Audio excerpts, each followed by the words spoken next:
Salut les gars, dans cette vidéo, je vais vous montrer un site web qui va vous permettre de calculer rapidement l'effort tranchant et le moment fléchissant aussi. En génie civil, nous avons souvent des poutres qui sont chargées et on a besoin la plupart du temps de l'effort tranchant maximal et aussi du moment fléchissant maximal afin de pouvoir faire le dimensionnement de cette poutre-là. Voilà, le site web va vous permettre de calculer ça rapidement et aussi pour les élèves, ça va vous permettre de vérifier vos exercices lorsque vous êtes seul. Donc, lorsque vous traitez un exercice sur papier et que vous n'êtes pas sûr, vous pouvez venir sur ce site-là et aussi mettre les données de l'exercice là-bas afin de voir si vous avez pu bien tracer le diagramme des efforts tranchants et des moments fléchissants. Donc ici, on va commencer rapidement. Le site s'appelle deflexion.app. Donc vous allez simplement saisir ici deflexion comme ça, .app. Voilà, et vous allez aller sur ce site-là. Une fois sur le site, vous allez voir que nous avons différentes poutres. Vous pouvez voir ici que nous avons une page vierge. Donc, lorsque je clique ici, je vais atterrir sur une page vierge. Ici, nous avons une poutre encastrée à gauche et une force presque au centre. Voilà. Et ici, nous avons un encastrement toujours à gauche avec une charge linéaire. Ainsi de suite, ainsi de suite. Mais ce qui est sûr, lorsqu'on clique sur ceci, voilà, on peut ajouter différentes forces, différentes charges, différents appuis sur notre poutre. Donc, je vais cliquer sur Blank. Et là, vous allez voir que j'ai une poutre vierge ici. Voilà. Donc ici, vous pouvez voir que ça, nous avons des sections ici. Vous pourrez visiter le site et ajouter ce que vous voulez. Donc, ce n'est pas ce qui nous intéresse dans cette vidéo. Ce qui nous intéresse ici, c'est la longueur de la poutre. Voilà. Donc ici, par exemple, moi, je vais mettre une poutre de 20 mètres. Voilà. Et là, vous allez voir que directement, j'ai la poutre de 20 mètres ici. Je peux aussi ajouter des appuis. Donc, je vais ajouter un appui simple ici, par exemple, qui sera situé à 5 mètres. Donc ici, vous voyez que nous sommes à 0. Lorsque je mets 0 ici, vous pouvez voir que l'appui va se limiter au début de la poutre. Voilà. Et maintenant, lorsque je mets 5, il sera directement à 5 mètres du début de la poutre. Maintenant, nous allons ajouter un deuxième appui qui sera lui situé à 15 mètres du début de la poutre. Voilà. Donc le premier ici, c'est à 5 mètres et le deuxième à 15 mètres. Voilà. Maintenant, nous allons ajouter par exemple une charge linéaire. Pour cela, je vais faire comme ça. Je clique et vous voyez la charge linéaire. Maintenant, de ce côté, il faut définir le début de la charge linéaire par rapport au début de la poutre. Par exemple, cette charge linéaire-là, je veux qu'elle débute à 0, donc c'est-à-dire ici, et qu'elle se termine à 20. Donc, elle va être située sur toute la poutre. Et comme vous voyez, je viens d'ajouter une charge linéaire.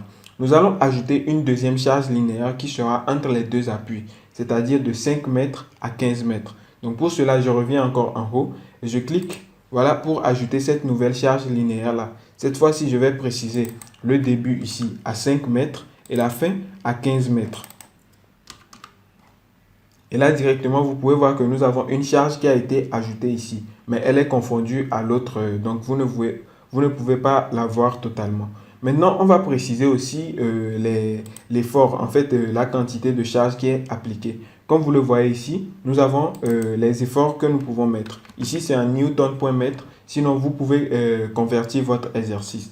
Donc ici, je vais mettre par exemple 50 newton point mètre. Et comme vous le voyez, la force a bien été appliquée. Mais juste que je dois l'appliquer des deux côtés. Donc, je mets 50 et 50. Voilà. Donc, nous avons les charges qui sont appliquées. Et si vous voulez, vous avez un problème avec le repère, vous pouvez simplement ajouter le moins ici afin que les charges soient appliquées de l'autre côté, comme vous le voyez. Donc, nous avons une charge appliquée depuis le haut. Maintenant, pour la deuxième charge linéaire aussi, on va faire la même chose. Et peut-être ici, je mettrai 35. Voilà. Donc, comme nous avons utilisé des forces négatives, donc on mettra ici des forces négatives, simplement. Voilà. Et comme vous pouvez le voir, j'ai ajouté les deux forces. Voilà. Maintenant, on peut ajouter aussi des forces ponctuelles. Donc, je clique ici et je définis la situation de cette force ponctuelle-là. Vous pouvez voir que par défaut, elle est à 0 mètre. Je peux la mettre au centre ici, c'est-à-dire à 10 mètres. Voilà. Ou bien, on va la mettre plutôt à 8 mètres, par exemple, histoire de modifier les choses. Et ici, pour l'intensité de cette force-là, on pourra mettre par exemple 90. Et là, vous allez voir que nous avons cette force-là ici. Je pense que ça a mal été saisi. Donc, on va mettre 90. Voilà, vous pouvez le voir directement, la force est ici. Et comme d'habitude aussi, vous pouvez mettre le moins afin de le passer de l'autre côté. Voilà, simplement. Et là, directement, ce qui est intéressant avec cette application, c'est que vous avez directement le calcul des réactions aux appuis. Comme vous pouvez le voir ici, nous avons les réactions aux appuis qui sont de 729 et de 711. Voilà. Donc, ça vous permet de vérifier si vous avez trouvé ce que vous avez fait sur le papier ou pas. Donc, nous allons supprimer les signes négatifs. Voilà, histoire de rester dans le même repère que l'application.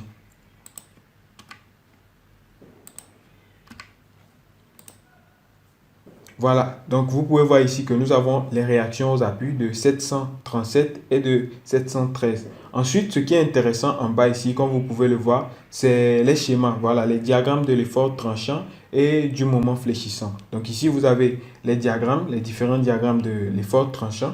Et le problème aussi avec ce site, c'est qu'il est en anglais. Donc vous allez devoir vous débrouiller. Il n'y a pas 36 solutions. Voilà.